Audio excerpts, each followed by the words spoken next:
Welcome, episode 26. Yes. We are getting dangerously close to having more episodes than years you've been alive, Hori. Okay, you didn't have to put that out there. I feel like I've just been outed at my age.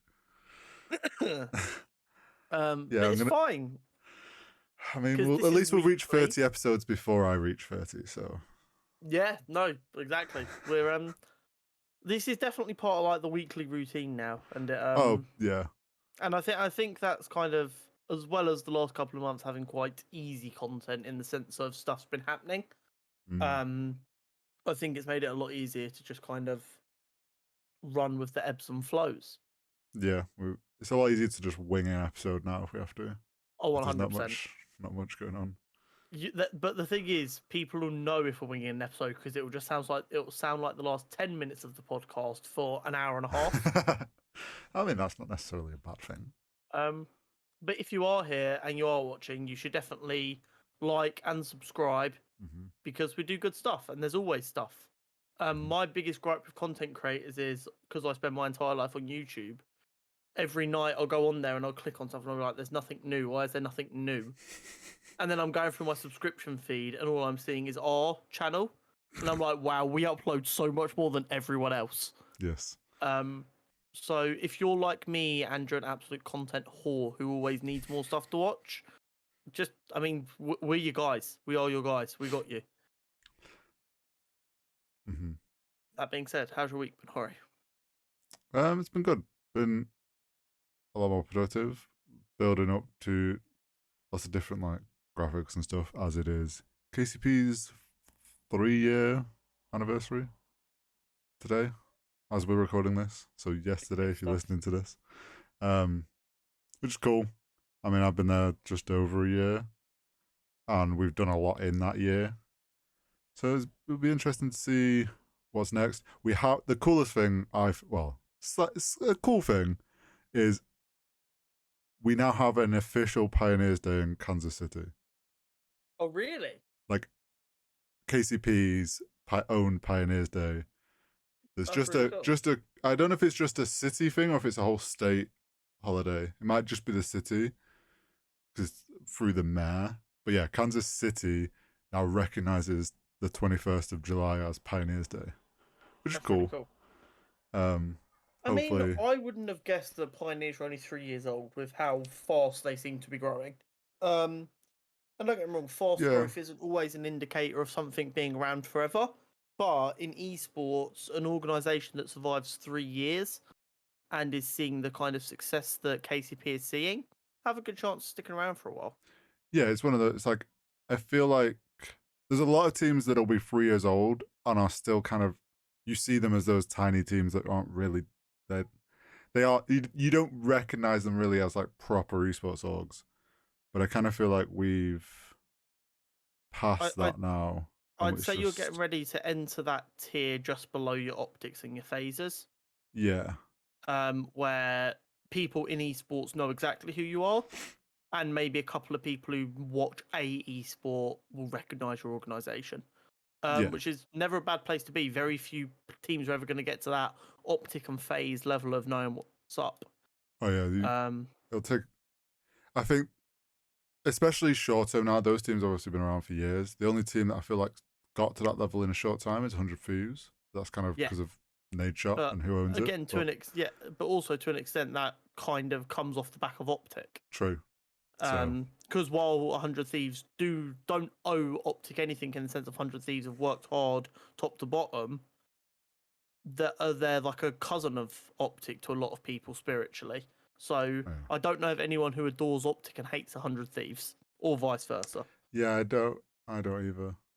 But yeah, so that's cool for KSP, and obviously be interesting to see why we're in another year, 3 years. But other than that, my week's been pretty chill.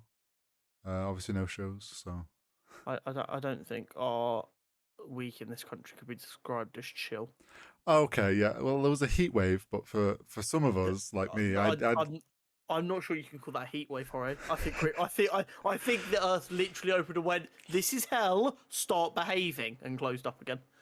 See, this is where me and Connor had very drastic different experiences because I quite enjoyed the heat.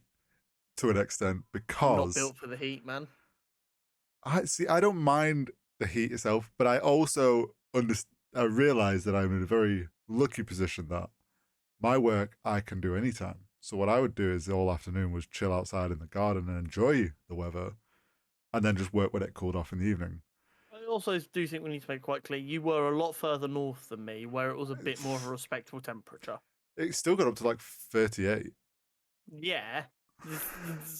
Not quite like the 42 and melting bins we were seeing down our ends. Close enough. I mean, for the people in the north, it felt like that. But I also feel like you guys don't struggle as much with the humidity up there. It wasn't as bad on the first day or so, but that day when it was really hot, you could tell it was a lot more humid and hot.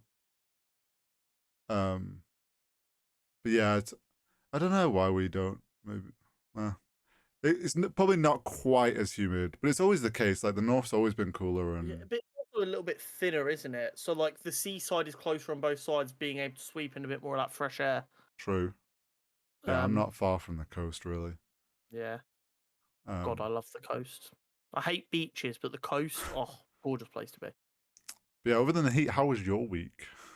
I had a very chill week. I finished up my work on Friday last week, so after we did recording.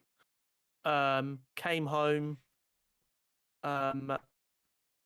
did some editing, fucked around with my PC, and had the most anxiety-filled Sunday ever, knowing I had to do some more editing for our shorts, and then packed to go away on Monday. So Sunday was not a good day, and it was all my own fault. So I couldn't even sit there and go and blame someone. It was literally all my own fault. But I mean, we're recording. I resolved the issue. But that meant that Sunday evening getting stuff ready was like a chore. Then I had close to a 3-hour drive Monday morning to Norfolk. Went to a wedding on Tuesday in Norfolk, and then a 3-hour drive back Wednesday. So I got back just after 1 o'clock Wednesday. And after 3 long days, I basically slept all afternoon. Fair. And then I woke up today and I was like, okay, my room needs to be tidied. I need to get ready for the podcast. And I need to hope that we haven't been lied to and the temperature does stay more reasonable all day so that I can physically get stuff done. Oh, yeah. We won't get any more heat now till like some random weekend in September or something. The wedding was beautiful. It was very hot. Like I said, the wedding was on the hottest day ever recorded in the UK. And it was an all-outdoor wedding. Thankfully. Could have been. I feel like it would have been worse if it was indoors. No. You sure? I'm very sure. Because at least if it was in an old school style church, it would have been nice and cool during the ceremony instead of the sun literally beating the shit out of my face. I was more thinking venue. But it was absolutely gorgeous. Very happy for the couple.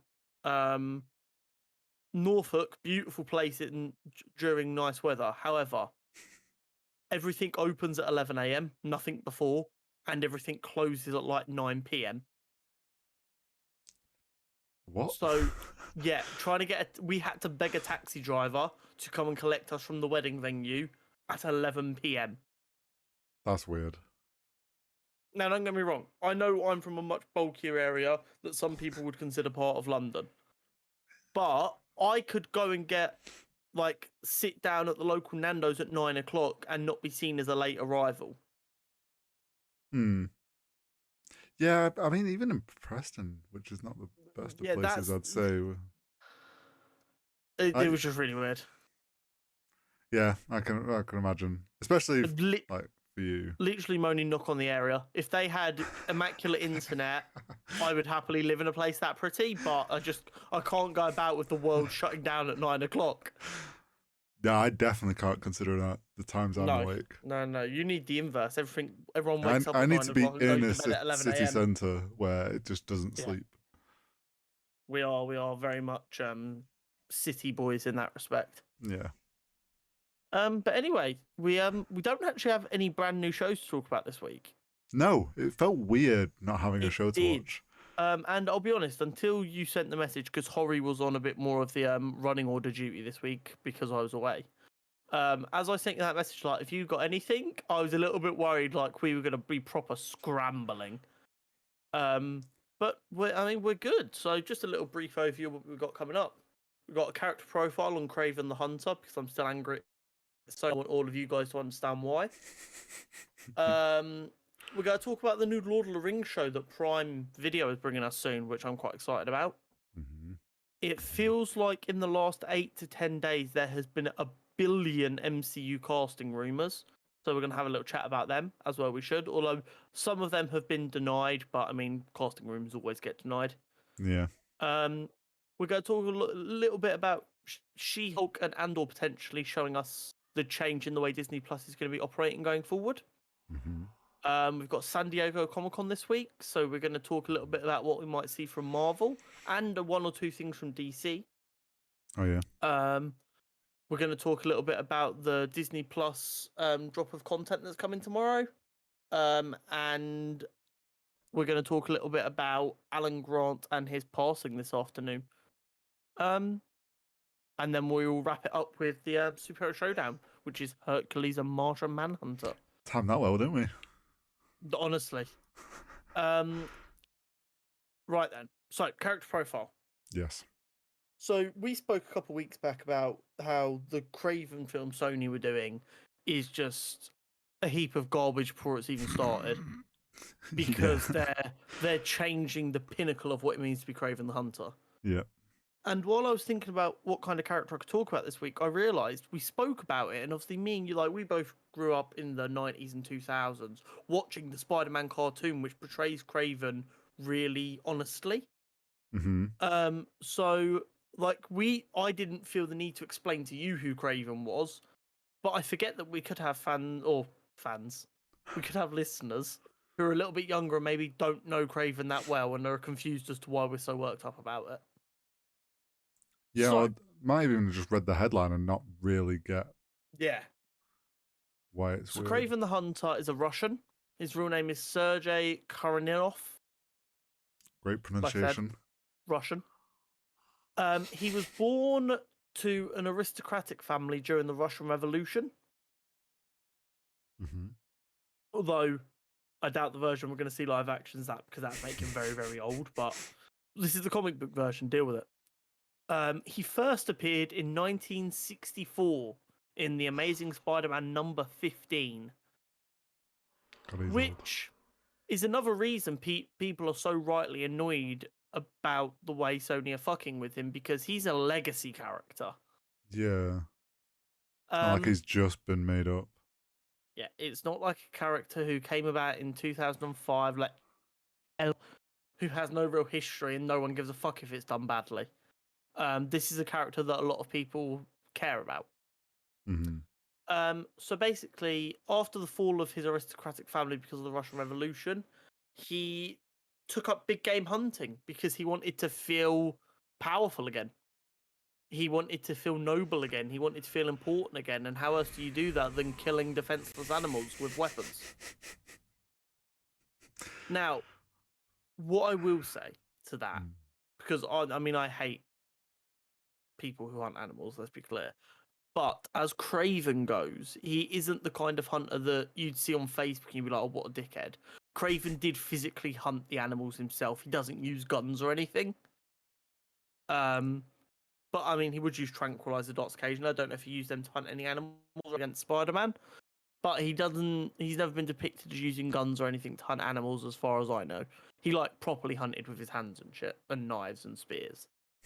The old school. Not that that makes him a better person because his motivations are completely fucked, but at least he wasn't just sitting 2 miles away with a sniper, very safe. Yeah. But after being the best big game hunter in the world, he got bored. As you do. So during some discussions with his manservant and stuff like that, he decided the only way to prove that he was the best hunter in the world was to hunt down this Spider-Man. Yeah. And that is Kraven's entire motivation. Bear in mind how much of a legacy character he is. It's really not that deep. It's simply, I am the best hunter. I will prove it by hunting the most dangerous prey, the Spider-Man. Yeah, he's got animal. An animal is part of his name, so he has to be hunted. Yeah, exactly. It's very simple. Yeah. And here's the thing: because he was in the '60s, you can get away with the character's premise being simple because it's probably not been done yet. So that leads to Kraven being a problem on a number of occasions throughout Spider-Man's history. And then we come to what is the most famous Kraven storyline, Kraven's Last Hunt. Now, I am going to be completely honest. I have not read this comic. Neither. There is a reason for that.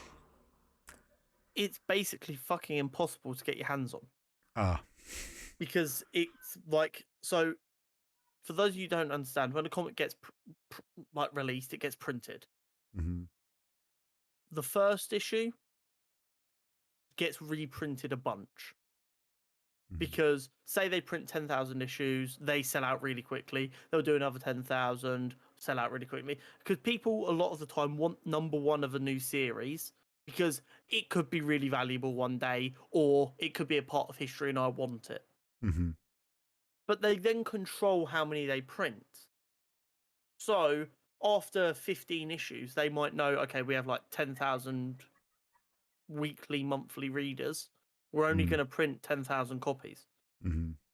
And then maybe in 20 or 30 years, if that comic ends up being seen as an iconic comic, they reprint it so people can get a new edition of it. Yep. Like you see with traditional books all the time. For some reason, Kraven's Last Hunt has only been reprinted like twice. And the most recent of which was, I want to say, let me Google this, I'm accurate though. Kraven's Last Hunt reprint.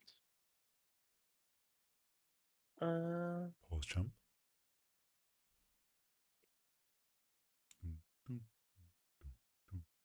A long time ago.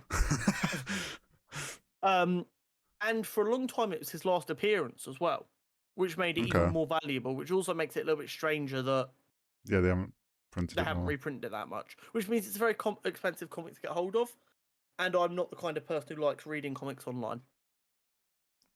And don't have the money to drop on. Yeah. If I had that kind of spare cash going about, you best believe I'd be getting these kind of comics. But at the minute, we do not have the funds, big man. It's not looking good, Brett. You do not have the facilities for that. Exactly. But basically, the whole concept is an old Kraven who'd been kind of beaten up and worn down by Spider-Man being uncatchable, finally decides he's going to go at it one last time. He's going to get it done. And he kind of changes the way he does things slightly. He starts using guns because he's like obsessed. He's been driven to insanity with hunting the Spider-Man. So he gives up on even his way of doing things. And he's like, no, I'm just gonna shoot him. So he does. And he kills him. Oh. He then buries him. And he takes Spider-Man's suit and he pretends to be Spider-Man. Oh. To prove that he is better than Spider-Man in every way. Interesting. Because it's not just about proving that he's good enough to hunt Spider-Man. It's about proving he could be a better Spider-Man if he wanted to be. Because in every way he is superior to Spider-Man.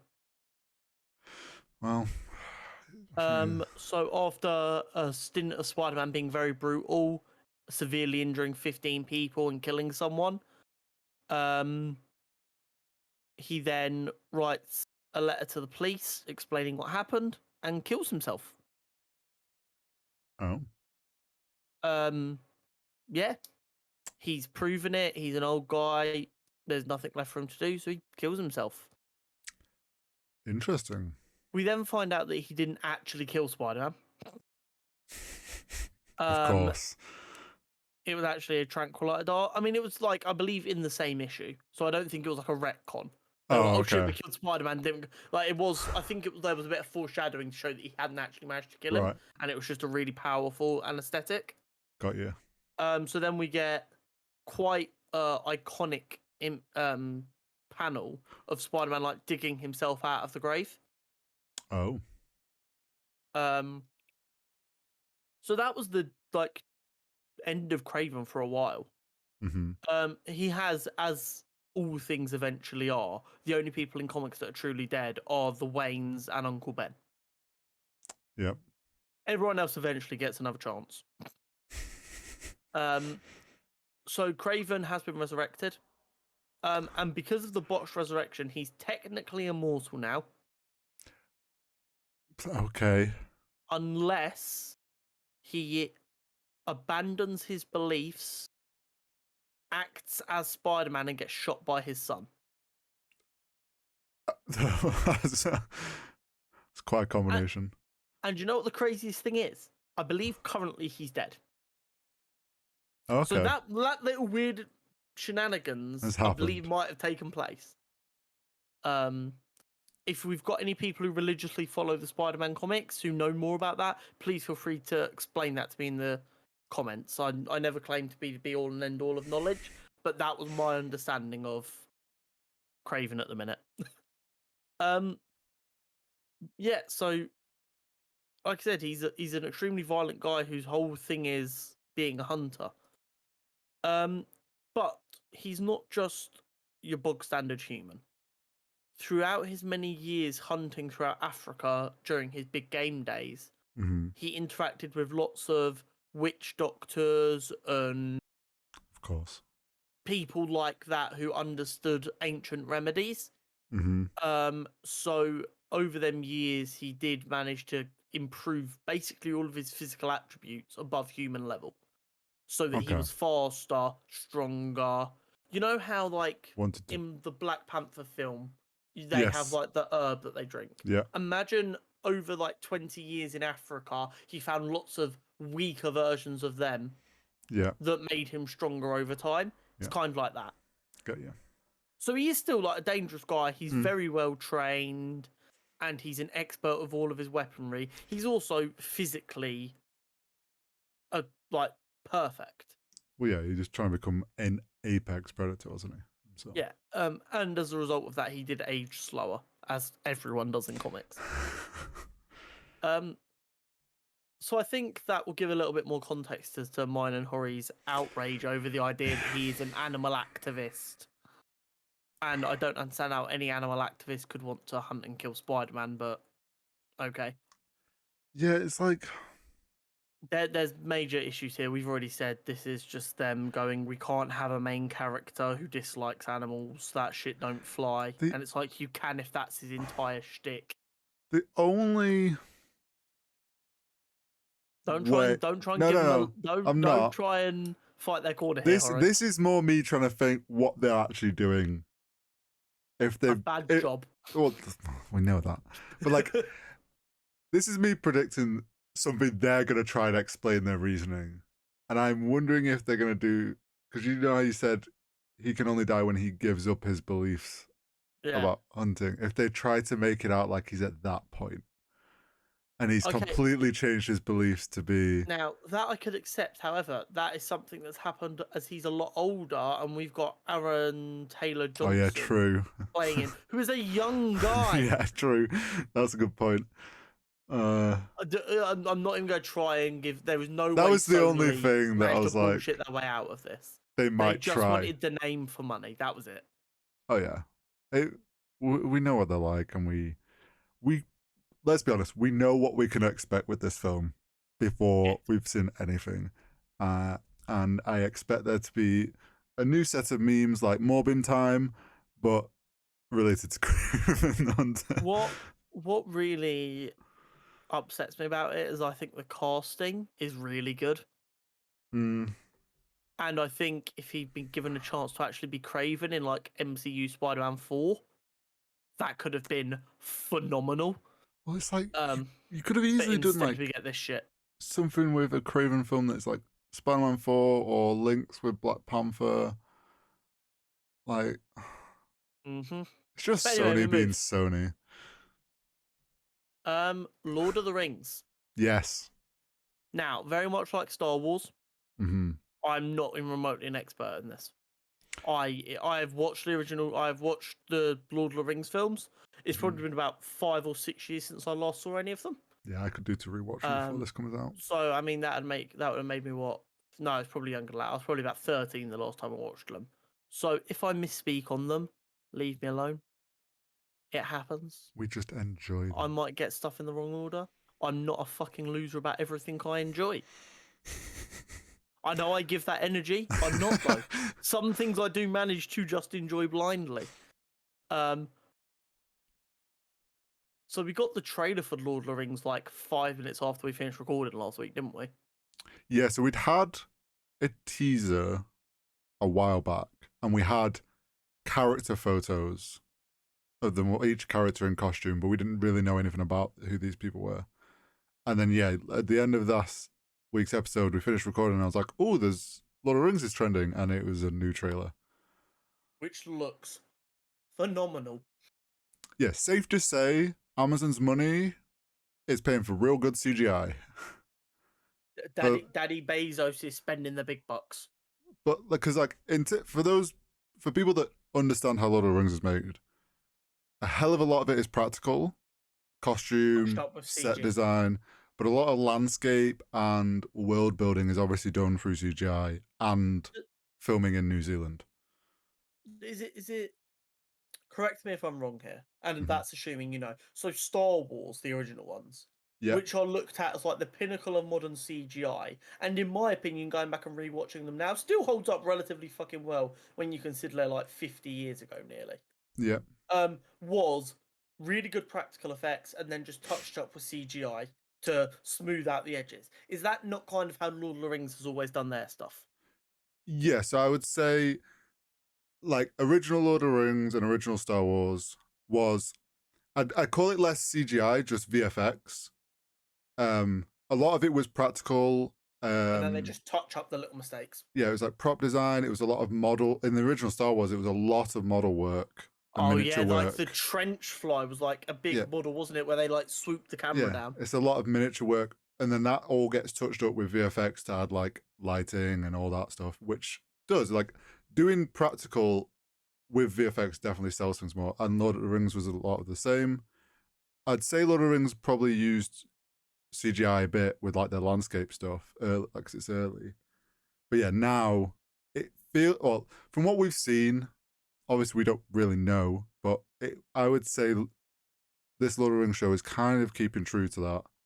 In they're trying to do stuff practically.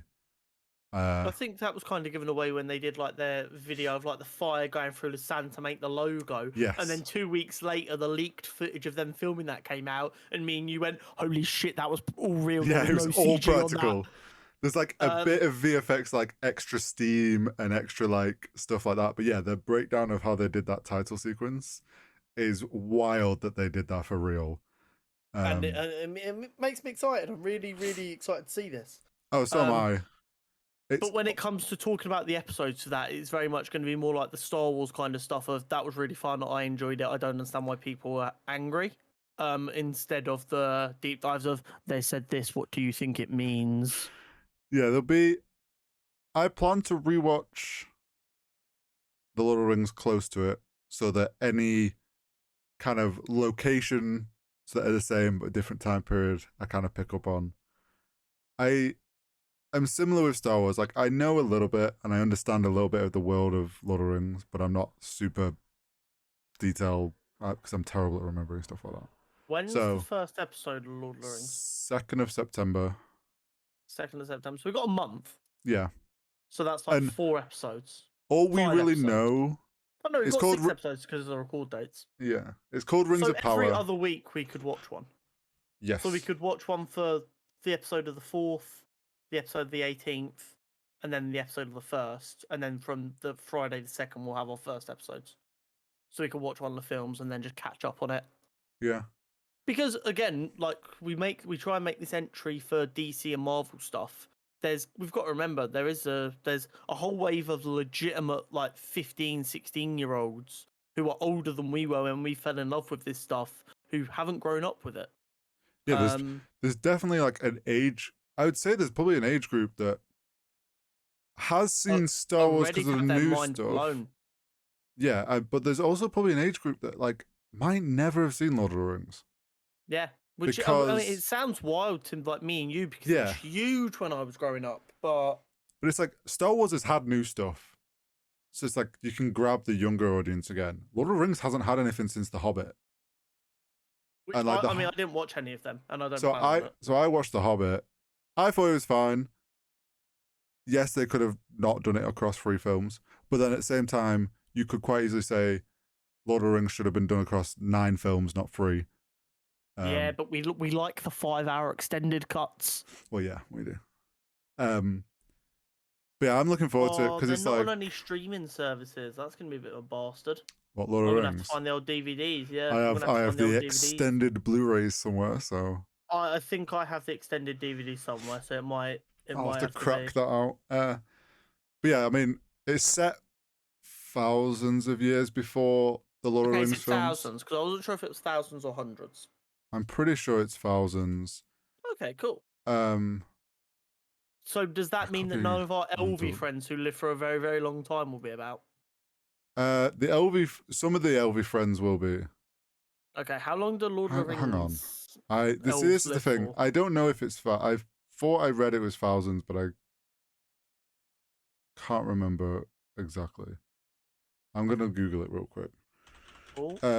I know. Right, Rings of Power timeline.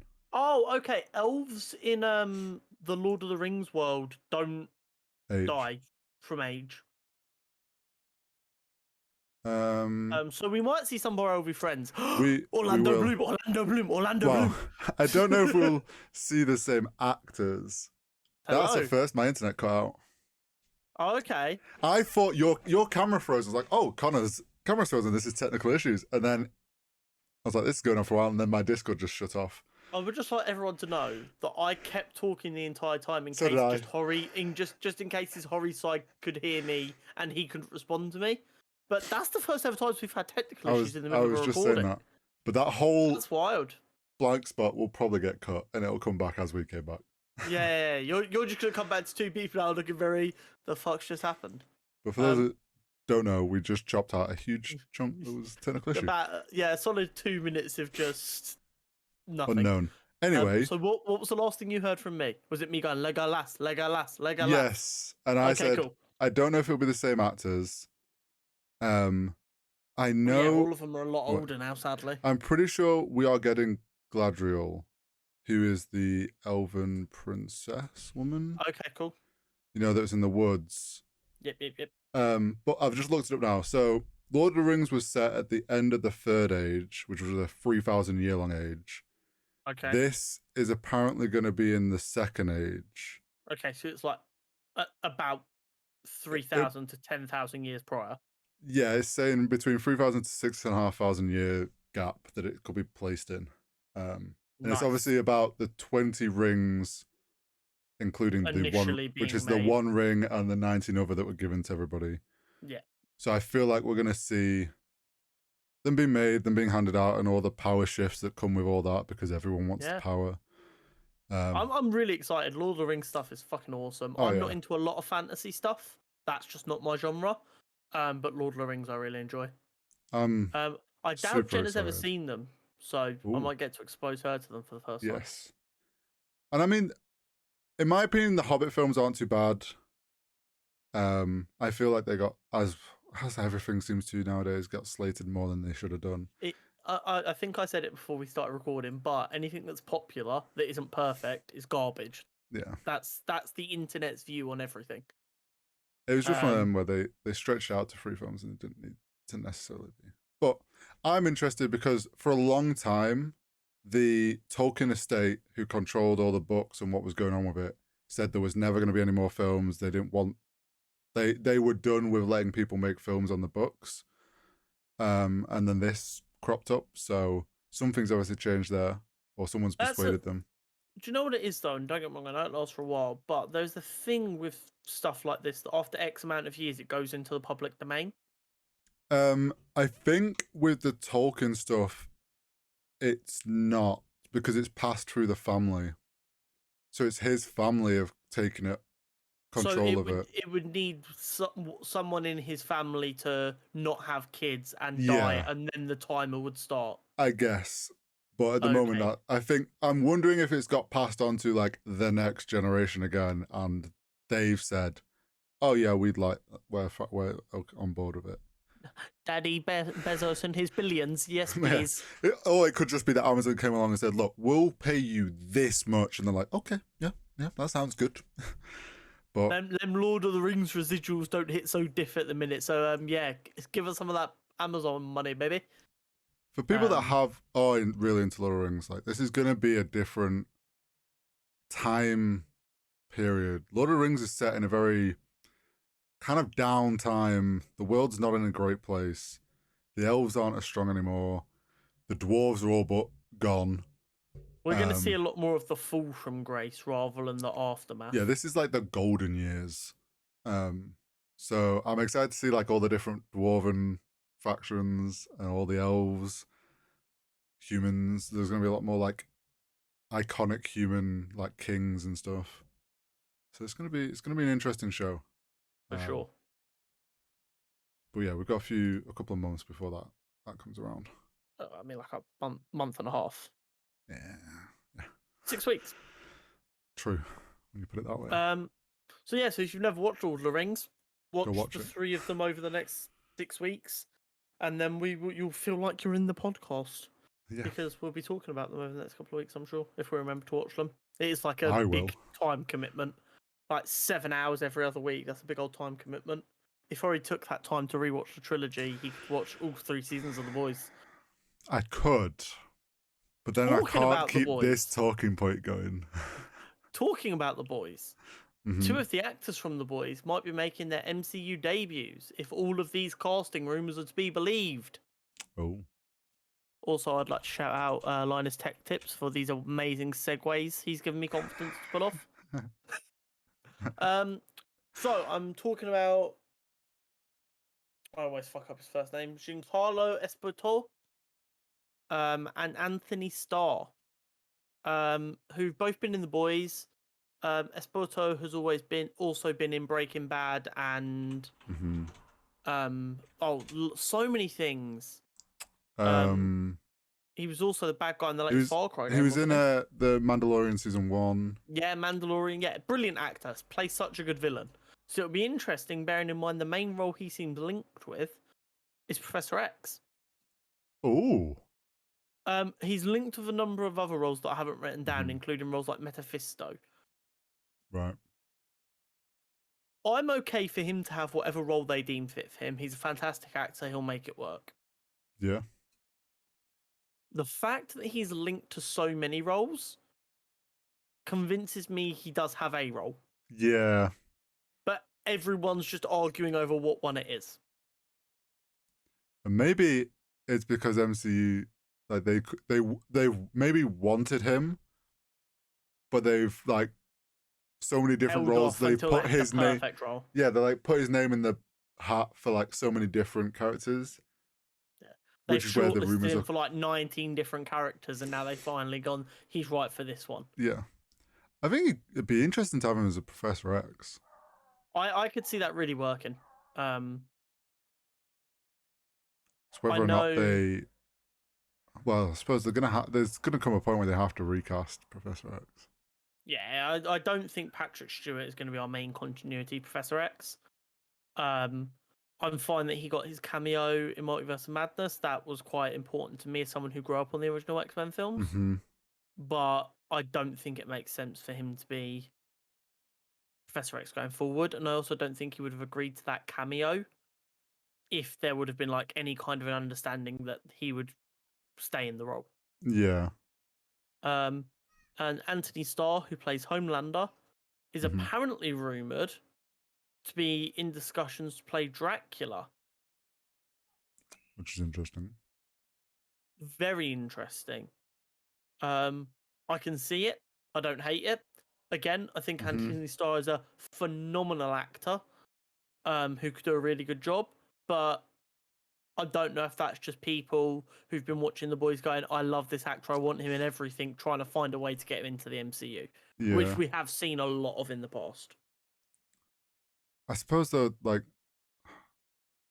because Dracula will be in Blade, right? So it's I would assume so, but they might hold Yeah. off on him. true. But Dracula, as all villains do eventually, is fit for a lot of people. like Blade's still obviously early days, I guess. Whether or not I think don't know how It's a badly possibility. COVID fucked with it. Is it early 24 we're expecting it? I mean, we'll probably find out more about Blade over San Diego Comic-Con weekend. Potentially, yeah. Blade release date. Apparently early to mid 2023, so it's not a million miles away.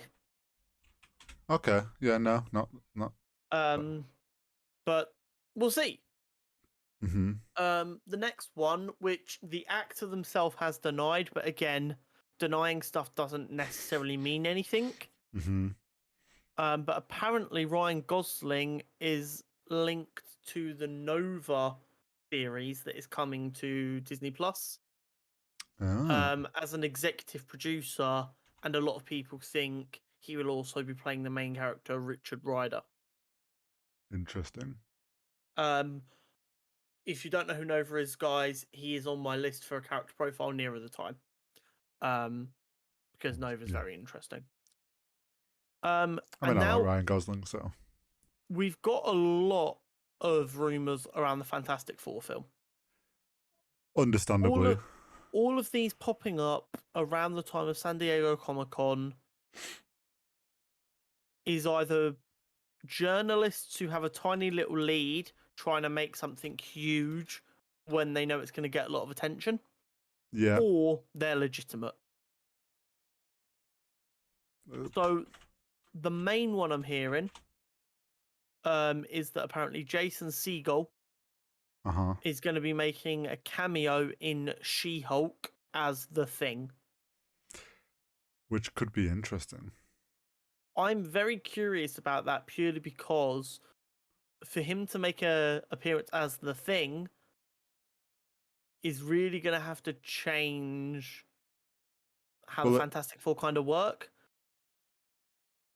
If he shows up as the Thing, that means Fantastic Four's already like happened, and it finally puts them in the MCU, like they're there, sort of thing. But you do kind of have to ask yourself, how do these four people who were made a lot of news when they went missing appear without us really getting much information? The other thing that like rumor might be getting wrong is he might. I forget what the Thing's like his name is before he becomes the guy's name is before he becomes the Thing. He might be as that guy, maybe. Yeah. And they just like their way of hinting it is like people then recognize the name and they're like, oh, that's who becomes the Thing. So you think we see Ben Grimm, not the Thing? Yes. Okay. That might be more realistic. That way, it's like kind of makes sense as to why we haven't had the whole thing of them disappearing yet or anything. Quite possibly. Another theory I've seen is actually we're going to get quite a 60s style Fantastic Four, and they got lost in the quantum realm. Okay. And they're going to be spit out in the modern day with their powers. Oh. Hadn't thought of it like that. The only issue I have with that, and don't get me wrong, it's not a real issue, it's going back to me being a loser, is with the way Marvel's always done with like teasing things that we don't really know anything about yet. They would have found a way to have mentions of a Fantastic Four space shuttle mission gone wrong back in the 60s at some point. Yeah, I feel like there would have been some mention. Because so far, the only sort of like little hint has been in WandaVision, right? When he talks about his astrophysicist. Yeah. Yeah. Which was the biggest blue balls I've ever had from a Marvel show. So thanks for reminding me of that. You're welcome. But that's kind of the only hint of Fantastic Four. Though people seem to like to think that Stark Tower got sold to this new person, and everyone presumes that's that it was going to become the Baxter Building and stuff. Yeah. So the next one is the Mr. Fantastic casting, which I want to point out. Right after Doctor Strange, I said, "What if John Krasinski isn't actually going to be Mr. Fantastic? What if they've just used him for just this?" And you were like, "No, they'll obviously use him for the main." Let's not jump too much here. I said I would be surprised because of how much the public clearly want it and how good he was. I didn't say it was beyond the realms of possibility. I just didn't think they'd want to piss fans off that, obviously. Really? However, while I would greatly love John Krasinski to get another run as Mr. Fantastic, because I thought he was very good and he fits the role really well, Penn Badgley is a very, very good casting decision. Yeah. So, for those of you who don't know actors' names that well, Penn Badgley plays the main character in You, the Netflix psychodrama. Yeah. In which he's fantastic. And in that he plays a guy who's very intelligent and has to be a bit of an arsehat about how intelligent he is. So I think he could pull off Mr. Fantastic very well. Yeah, I agree. I don't hate the casting. It's just a case of, would I rather have John Krasinski or Penn Badgley? I'd rather have John Krasinski. Yeah, it's kind of I do think he could do a fantastic job if that is the case. The fans in us would like it to stay as John Krasinski, I think. But yes, exactly. I kind of wonder, going alongside the rumor of Giancarlo being potentially Professor X, whether they're gonna do the people we saw on the Illuminati sort of group aren't actually going to be the actors that play the characters in our MCU world, and it does it for all of them. Maybe. But I guess that's another one. We'll have to wait and see. Maybe we'll hear something this weekend from San Diego Comic-Con. And the next Fantastic Four casting rumor is Joe Keery as Johnny Storm. Now, you've watched Stranger Things. Yep. I haven't. Yep. I know a lot more about Johnny Storm as a character than you do. Yep. So I think we kind of play a weird kind of Pictionary game here to try and decide if we think this is a good casting. Okay. Yeah? Okay. I'm on board. Hey, do you think he could believably act like he was on fire?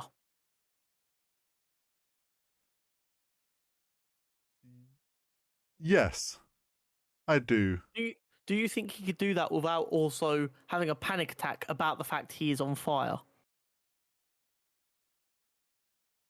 I don't know.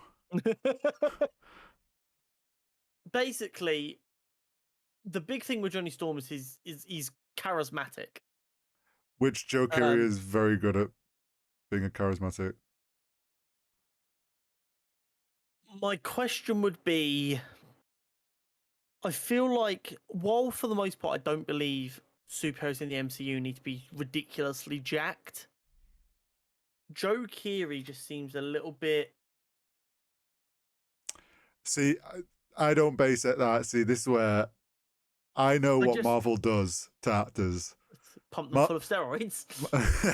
Marvel, if your actors, they want an actor and they're not jacked enough, Marvel will get that actor jacked. So, do you know what it is? I kind of look at him and I'm looking at pictures of him on the red carpet for like Stranger Things and stuff.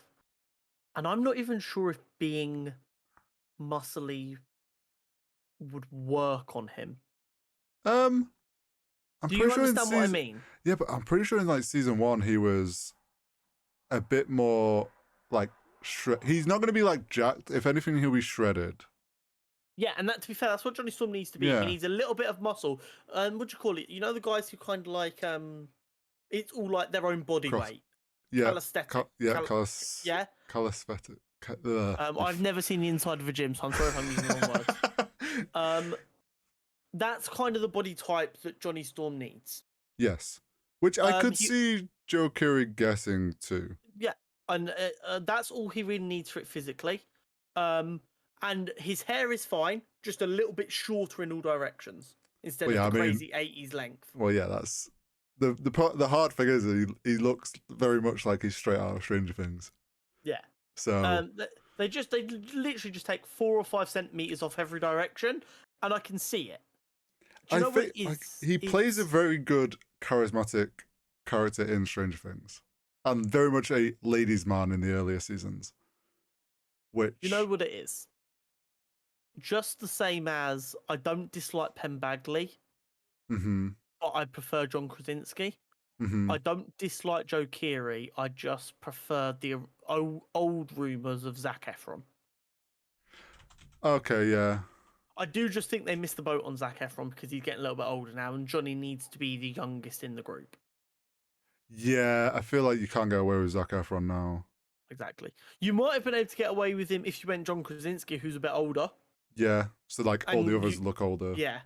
But if they're going towards this slightly younger side, yeah, I get it. And like I said, I'm not angry about it. I just have a preference. Yeah, I think Joe Keery could do a good job. I completely agree. So I don't think that's a terrible rumor. No, neither do I. I like that cast. I haven't seen who they've got as their rumored Sue Storm in this lineup. Either. The only rumor I've seen for Sue Storm was never going to happen, and that was going to be Emily Blunt. And that was just because everyone wanted John Krasinski and his wife playing Marvel's first couple. That was literally it. Don't get me wrong, I think Emily Blunt could definitely pull off Sue Storm. But it was never ever going to happen because she has zero interest in doing it. Yeah, I don't know who. I don't think I've seen anything about who would play Sue Storm. At the end of the day, if that is the 3 we're getting as the thing with Fantastic and Johnny Storm, I am confident that they will get someone as equally as good as them 3 for Sue Storm. Yeah, agreed. Because they are very good casting choices. Literally, like I've said, the only thing is I wouldn't have gone that way. Doesn't mean I disagree with the casting choices. Yeah. Right, that leaves us with 3 more. And these are X-Men casting choices. Yes. So this goes into something that I'm going to mention a little bit later about a rumored project that might be confirmed this weekend. I also think this rumor mill's crept back up again because of the end of the Miss Marvel show. Oh, yeah. I don't put too much stock in any of these. However, as the internet continues to do, these seem like good casting choices in my opinion. Yeah. So first we have Glenn Powell as Cyclops. Who was in the new Top Gun, wasn't he?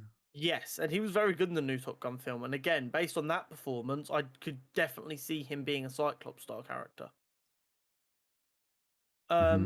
He is a touch on the older side. Yeah, but isn't Cyclops one of the older ones in the group? Like the standard group?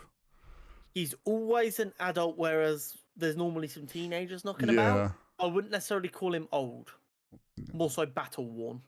Okay, yeah. So they could get away with it, depending on like.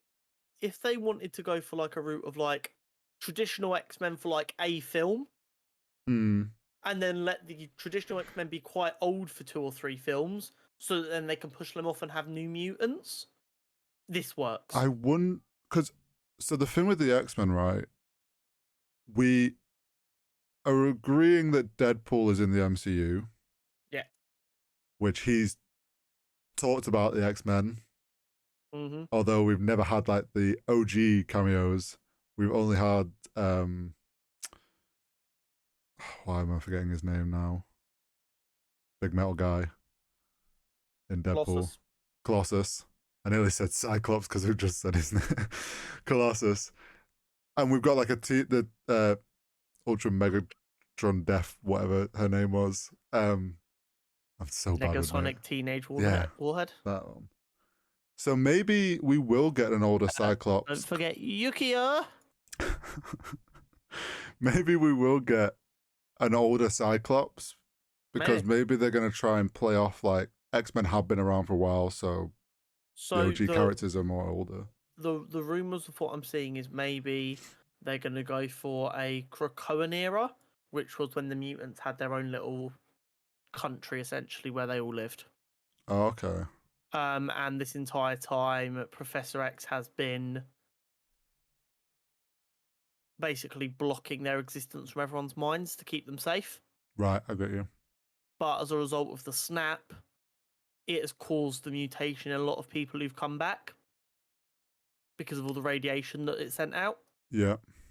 And this has caused a whole new wave of mutants, which, of course, we know based on Professor X's motivations, he's going to be like, no, we need to protect these guys, and this is too big for us to do it quietly.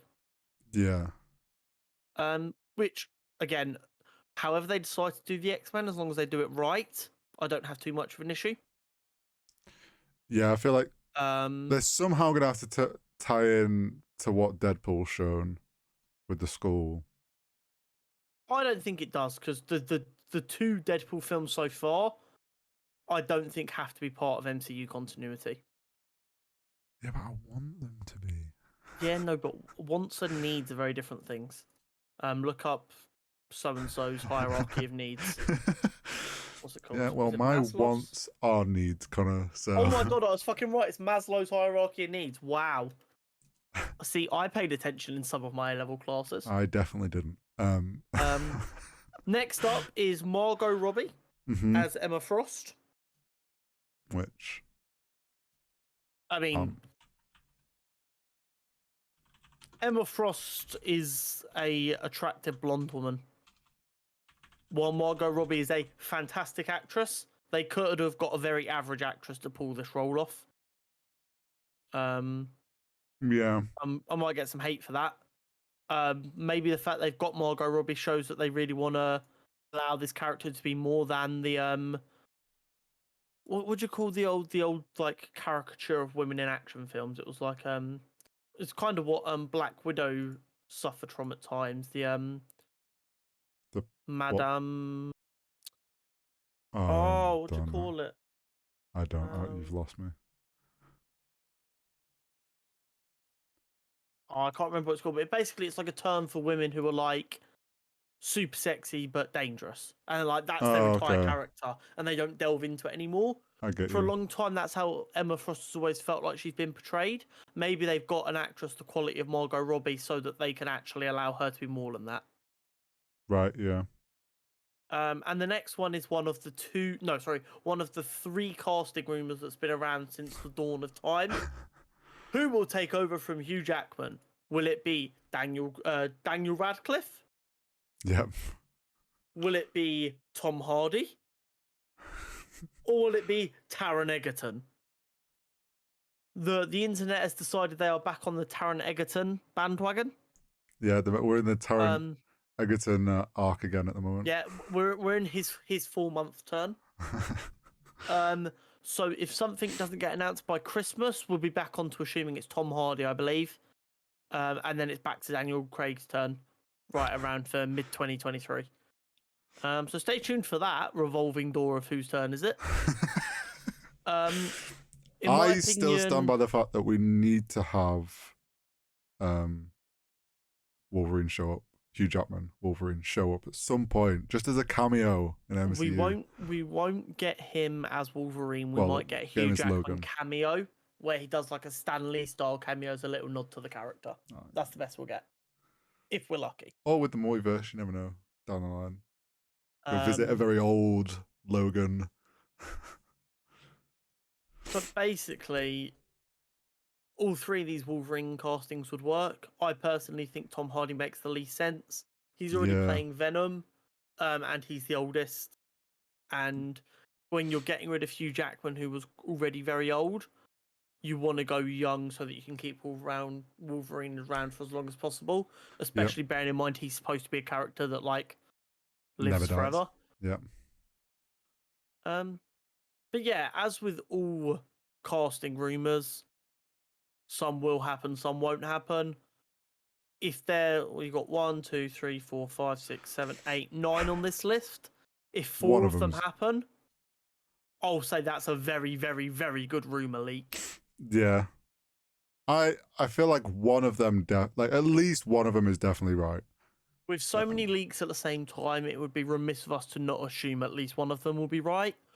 I think our best bet is probably Giancarlo Esposito in the MCU in some capacity. Yep. Maybe not necessarily as Professor X, but like I said, he's been linked with about a dozen roles. I think the only other ones that I'm like lean to maybe being true is the Fantastic Four ones. Yeah, they've all come out very close together. Yeah. Them the look of them actors work together. So Yeah. I could see them three going hand in hand very nicely, yeah. And then the X-Men and other ones, it's kind of like, well, X-Men's always up in the air. X-Men are such an iconic brand that people are always talking about who should play characters for X-Men films. Yeah.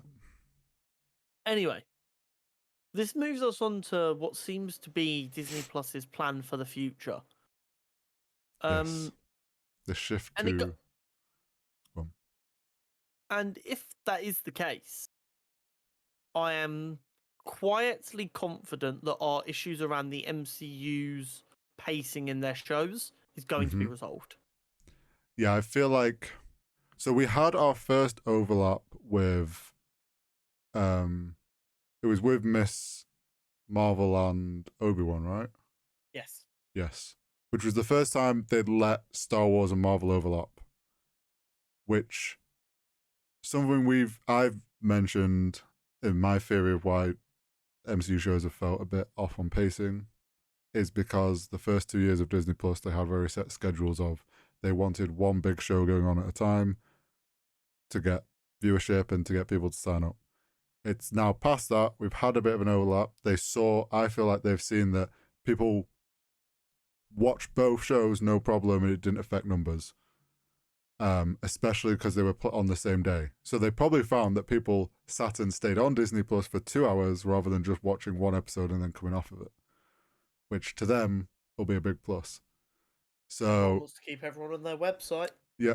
So I think the fact we're going to see She-Hulk be longer as a series, and it's going to overlap with Andor, Which is also a longer series. Is the start of them being a lot more flexible about new shows like launching and running at the same time and having that overlap. And as a result of that, obviously they want to overlap Marvel shows, but if they're not worried about Disney and Star Wars and Marvel overlapping, they can make the shows longer because they essentially go from having 52 weeks for all their Star Wars and Marvel shows, they go to 104 weeks. Well, yeah. Each franchise gets its own. Yeah, exactly. Which hopefully will fix the pacing issues. Yeah, and hopefully is the way forward because it also is like that leads to Disney Plus being like, yeah, more shows more regularly, like and more. They'll fit. Yeah, well, yeah, and I feel like we saw it. I'm basing this off kind of what we saw with Netflix back in the day, which was like, yes, Netflix started off with it got all the old shows and stuff onto it, and it picked up different like old shows and put all the episodes on. And then it started doing releases. Now it feels like Netflix is releasing a new show like every week.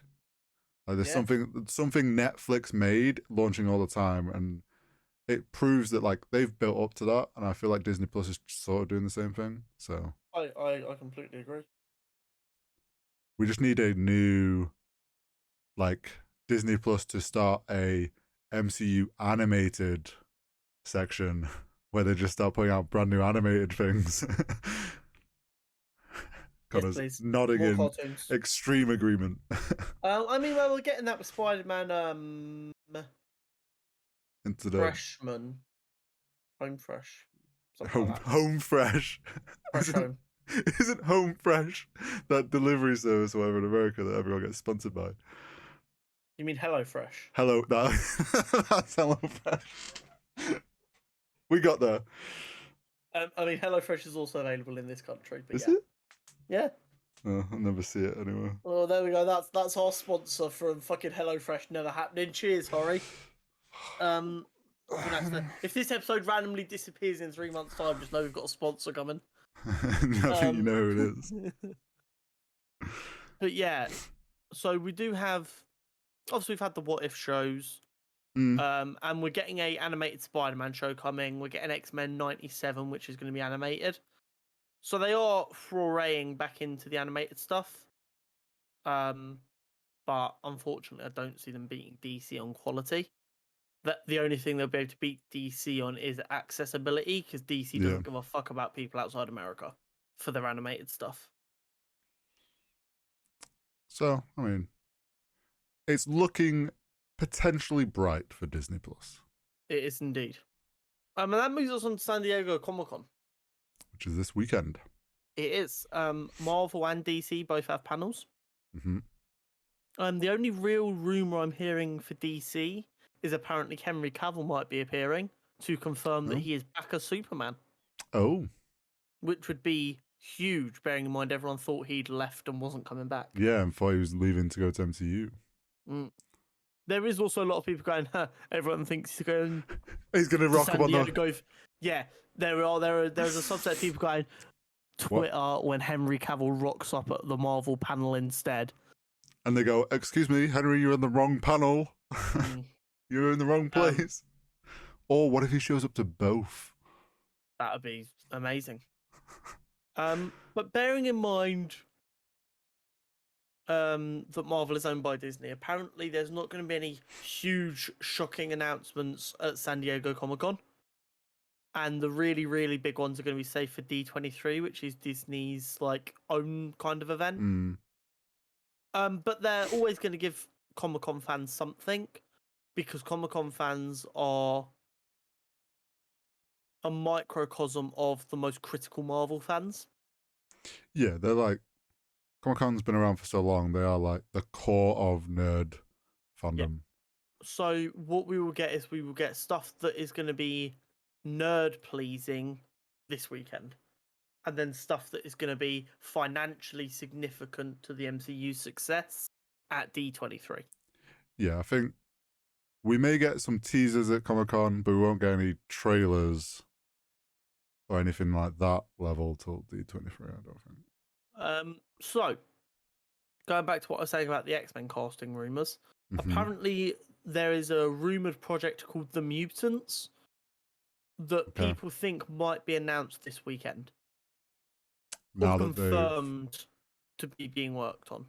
Which would make sense in the fact that we've just had the end of Miss Marvel and it's kind of dropped that hint, and it's like, oh, well, it's perfect time to confirm that there's the mutants and stuff. Yeah, I could see something like that. And we might also get, I mean, you never know, some of these casting rumours might be confirmed. Yeah. If Blade is coming middle of next year, we may well get Anthony Starr doing a walkout as Dracula. Yep. That's very possible. If there's an update on the Fantastic Four, we may well get an unveiling of the Fantastic Four cast. Yeah, or even if the rumour of The Thing or that is showing up in She-Hulk may be Jason Segel. Exactly. Shows up and says, yeah, I'm going to be in She-Hulk. Wagwan. It's clobbering time. I'm wondering if we get any sort of Black Panther teaser. Maybe not a trailer, but maybe a teaser. I think we do get a teaser.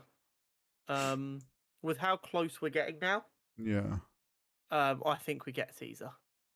But it might be one of them ones that they try really hard to lock down so many people there get to see it, and then we have to wait another 3 or 4 days before it gets leaked. Possibly. I also wonder if there'll be anything on Secret Wars. So here's my thing with Secret Wars. Okay. I don't want them to give us any information because of the whole point of it. Yeah. I want to watch Secret Wars and then look back at everything I've watched for the last 2 years and go, holy shit, how did I miss the signs? The numbers, Ryan, what do they mean? Or Mason, whatever the fuck it is. I want to have such little information that it feels like every second is me going, "Oh my god, I'm such a dumbass. How did I miss that?" Hmm. And the more information we I get get, you. the less easy that is to pull off. Obviously. They could But they you could never know. do We like might get updates. there could be some update, or I think that's we the might only also get an update on the Marvels. all right, yeah. Now that they've said Now that they finished Miss Marvel. and said she And that's returns all in out the there. Marvels. Yeah, we might get a little bit of fun on that. But I'm really curious to see, bearing in mind they've said they're saving big announcements for D23. I'm What comes really of that? curious to see what they give us at San Diego, because it's got to be worth it so that Comic-Con fans aren't like, well, Marvel are garbage. Yeah, why they're not giving us anything anymore. But not so big that D23 becomes pointless. I think we're gonna get 1 or 2 teasers for different things, confirmations of shows, maybe like the Mutants Project, like just the title cards, like they've done that stuff before, and maybe we get an actor confirmation for something that's coming. I think we're more likely no announcements of new projects. Okay. Because that's financially important. So that Yeah, would I say for get you. D23. I think we might get 1 or 2 castings confirmed and a couple of sneak peeks at things. I think the castings is, in my opinion, is the strongest because That's a proper Comic-Con thing to do. yeah, because the actors for these things go to Comic-Con and do signings and stuff. So it's like it's perfect time to do it because then they can have a signing booth and obviously title. I don't know the celebrity schedules, but The Boys is the kind of thing that Anthony Starr could be at San Diego Comic-Con for. So no one bats an eye at him being there for The Boys, and then he just wanders across to announce that he's Dracula. They could also do the same with Henry Cavill, to be honest. Yeah, exactly. Like, he could honestly just be there to do Superman signings, and then he also rocks up on a panel. Exactly. And that's the beauty of it, and that's why it's always such a good place to do casting. Because, yeah, you might go, oh, that person's rumoured to be there, but I know for a fact they're going to be there for that because they're in that. Yeah. So I'm not going to assume they're going to be over there, but it makes it easier for celebrities to be there and it not get instantly ruined that they're going to be appearing. Yeah. But there is also a room we might get a look at the Halloween special that Marvel are bringing out this year. Which apparently is going to introduce us to Werewolf by Night. Oh. So it'll be interesting to see if we get any more about that. That again is a very San Diego Comic-Con thing to give us some information on. Yep, agreed. Talking of Disney Plus, and all of their money-making schemes, Deadpool 1 and 2 and Logan are all coming to Disney Plus tomorrow. Now, I believe Deadpool is already on Disney Plus in the UK. I think Deadpool 1 might be. I feel like I've seen it on in there. the UK, or it might have been previously and then disappeared, and it might be coming back now. Maybe. But they are all going to be on Disney Plus from tomorrow, including in the US, which is the big thing because they've been so weird about R-rated content. Yep. So these are going to be 3 R-rated films all dropping on Disney Plus in America on the same day. And this being successful is very important for the future of Disney Plus being able to have more adulty shows and films on there. Yeah, especially if they've talked about them doing more like R-rated adult shows, haven't they? So yes, they need to test that having a whole section that's just Marvel R-rated and gets the viewership and like is worth it to them. So I mean, they're 3 of my more enjoyable films. Deadpool 1 and 2 are probably the comic book movies I've rewatched the most. let's say I've watched Deadpool 1 multiple times. I don't actually know if I've watched Deadpool 2 multiple times. I don't watch many films multiple times. I have a weird memory for films. So I tend to watch them once, know what's gone on for long enough, and then as with a lot of films, they kind of get forgotten about. Mm-hmm. So no one ever talks about it, so I don't need to remember it. Yep. Apart from like some of your obvious outliers, which is why I need to go back and watch Lord of the Rings because it's relevant again. It's like studying to be able to have human funny? conversations. I happened to watch Deadpool 1 when I was in London because I was in my hotel room up at night seeing what was on TV because I had nothing, like, internet was rubbish and I couldn't stream Netflix or anything. And Deadpool 1 was on, so I put it on because I was like, oh yeah, I'll watch this. Stick. And we have a little bit of sad news to end on here. Yeah. So, Alan Grant is was a Scottish comic book writer. Most importantly and famously known for writing Judge Dredd, 2000 AD, and then writing a lot of Batman from the 80s to the 2000s as well. Including a number of big stories. I believe he came up with characters like Anarchy and Victor Zsasz. Right, yeah. So like a very big part of both Judge Dredd and Batman. And by the sounds of it, some very popular stories for both of them characters. Has passed away. I think the news broke about an hour before we started recording. So it is very sad. Obviously, I hope he didn't suffer. Because that'd be obviously terrible. And I hope his family are with each other and able to look after each other. It's always very sad when someone dies, even more so, or not even more so. But this is a death that's going to affect a lot of people.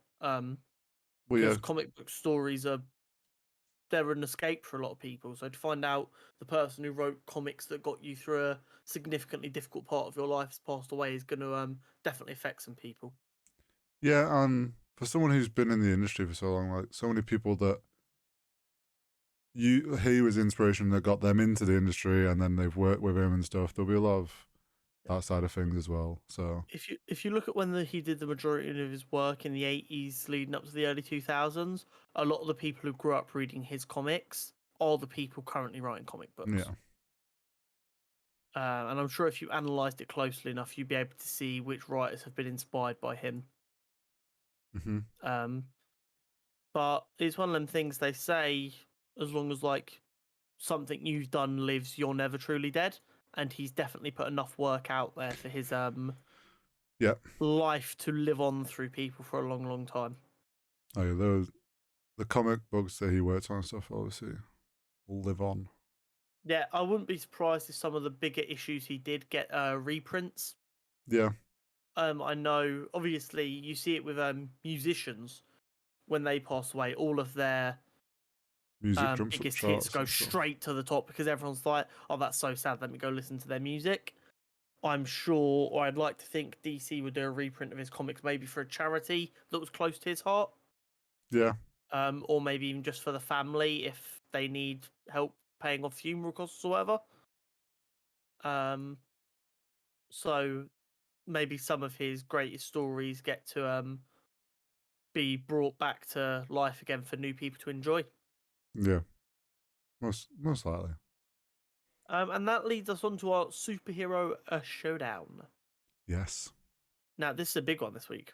I know I said earlier that it's Hercules versus Martian Manhunter, but to that one person out there who is following along very closely and has got their own one on like a whiteboard, like it's March Madness. I know there's at least one we of get you. to that stage one day. This is the Heroes final. Oh, it is, isn't it? Even I haven't clocked that. Which means we need to panic and start thinking of a new bracket up, Mr. Zonto. Or, well, no, yeah, we should. But you know, this is slightly off topic, but now you've said March Madness, do you know what we should do? Is just make it a March Madness thing. That we do like a month. Make the bracket even bigger. Yeah. Just a full on, like, huge bracket. We'd be there for ages. I mean, we need to be completely clear here. By the time we finish this bracket, we will have more episodes with the bracket out than without the bracket. Yeah, this is true. That's how long this bracket's lasted us. But anyway, maybe we do film versions of characters for the next one. Who knows? Yeah. Hercules, the Greek god, most recently seen in the post-credit scene of Thor: Love and Thunder. # spoiler alert. Versus an alien from Mars, the green blobby one, Martian Manhunter. Yes. As always, we are in a neutral environment, nothing that the combatants don't normally have on them, and they are both bloodlusted. That means all of their morals are out the window. They are out for blood. Standard rules apply. So here's the thing. I'm ready. Up until this point, it is exclusively been strength and durability wins out because of the nature of the fights. For the most part, yeah. Raw punching power. Mm-hmm. I think Hercules might win. Yeah. Raw durability, I think, is a draw. Yeah. So based on everything we've done thus far, that would mean Hercules probably just edges out. But I think Martian Manhunter wins. Sure. Well, so here's my thing, right? Surely, Martian Manhunter, we've said many a time, his only weakness is fire. Hercules doesn't wield anything with fire. He doesn't create anything with fire. He has a mace. Yeah. It's a very special mace. Don't get me wrong, but it's a mace. Yeah. I feel like Martian Manhunter can change himself into something that is stronger than Hercules. What it comes down to is they're so evenly matched in raw strength and durability that their abilities become what separates them. Yeah. And there, Martian Manhunter's got him beat. Well, yeah, because so comfortably. And I don't know what. Obviously, we know Martian Manhunter is very intelligent. I don't know what we class. Like, Hercules is obviously a god and has a certain level of intelligence, but I would presume Martian Manhunter is more intelligent. I would say with a fair degree of certainty he is. What I kind of look at it is, and it's funny because the MCU kind of portrays Thor as a bit of an idiot.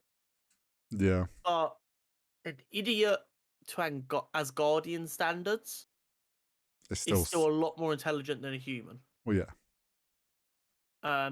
So while Hercules is definitely more intelligent than your average person, just because of the nature of information he's been able to gather through his extended lifespan and the quality of teaching he's had because of his race's extended lifespan. Yeah. Martian Manhunter is intelligent for his race, and his race is very intelligent. Yeah. So I don't think there's anything there that would allow Hercules on the fly to locate Martian Manhunter's weakness or anything like that.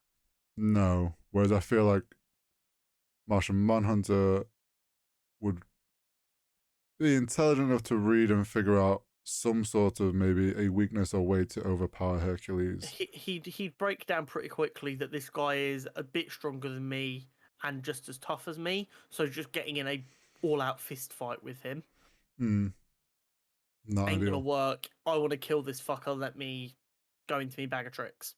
Yeah, exactly. It'd be one hell of a fight to watch, though. It would, and what I'm increasingly noticing is Martian Manhunter and Hercules are the fights I've wanted to watch the most throughout the entire bracket. And it has culminated with the two of them having an absolute belter. But I do think Martian Manhunter wins 60+% of the time. Yeah, I was going to say, I don't think it's like super close. I think it's definitely slightly in Martian Manhunter's favor. There is Still definitely boxer's adage, isn't it? Everyone's got a puncher's chance. yeah, and it's like there's definitely situations where Hercules gets off like the right, but like just hits in the right way and nails him in the right timing and stuff, and like weakens him enough that he can overpower him. It's whoever's having a better day is going to win out on endurance, and I think Martian Manhunter that extra bit few times just has his bag of tricks that he can play into. Exactly. Hercules, you are not that guy, bruv. Almost, but not quite. Almost. So there we go. That is our first person through to the final. Martian Manhunter. Was Next that your week, predicted person? I'm not getting into that. My next week we find out who will be facing in the final. The villain's Abomination final. or Captain Cold. Place your bets down below. Do you know what's, this is now going on to our usual side topics. Okay, cool. But Heaven do you know forbid what? we ever actually end the podcast. We might actually get, maybe not quite bloodlusted, but we're going to get a very pissed off Hercules when we next see him. Yeah, we are. So we might actually get to see a pretty cool fight from Hercules with Thor. Maybe. I hope so. But I would like to remind you, 1 second, bear with. Baron. Guardians of the Galaxy came out 5 years ago now. Oh, it's going to be a while, isn't it? And we've not even heard a peep about Adam Warlock. Oh, shit, yeah. Yeah? I completely forgot about that. There is a very real fucking chance that you have like a 2-year-old child and you're currently single by the time we find out what's going on with Hercules. Don't say I'm going to have kids. I don't need that pressure on my mind. God, that'd be wild.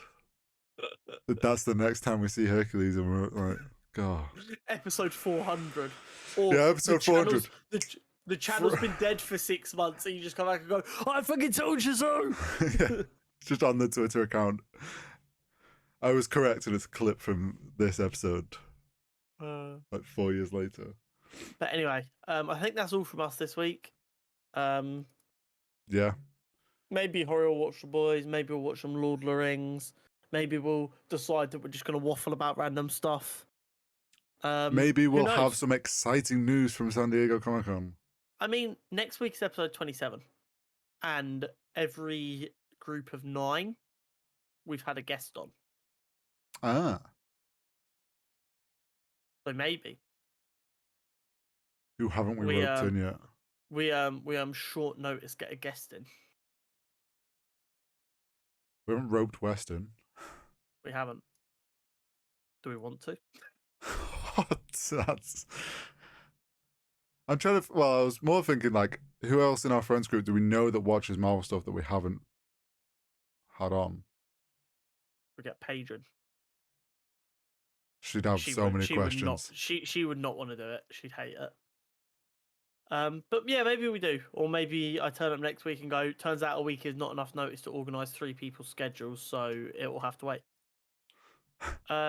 But as I said at the beginning, if you are enjoying the content and the amount of content we have for you guys, please make sure you're liking, subscribing, following, and let us know down below. I mean, if you've got this far, I'm going to assume you prefer the long form stuff, but let us know down below which style you're preferring. Do you mainly watch the individual segments that Hori throws out so that you can get a more streamlined approach of what you want to watch? Mm-hmm. Or are you mainly in the full episodes or nothing? Or are you one of the people that's been beaten down by our 9 shorts a day refusing to leave you alone? Or are you the final person that has finally given up and you got sick of us, so you're leaving? Yeah. How can we make you stay? Yeah. Hori will strip 4 subs. Ayo. I didn't agree to this. What can I say? I mean, if it's subs on my YouTube channel, maybe. Wow. Talking of that, actually, shameless promotion since Hori's done it. Early next month, Spider-Man's coming out. I plan on playing that entire game through on my YouTube and Twitch. So feel free to come out and hang out with that. I've never played the game before. I'm an Xbox guy, not a PlayStation guy. So now that I've got my PC and it's coming to PC, I'm very, very excited to play that. So feel free to come watch me play that game and ask me lots of questions about anything superhero related. Should be a good old time.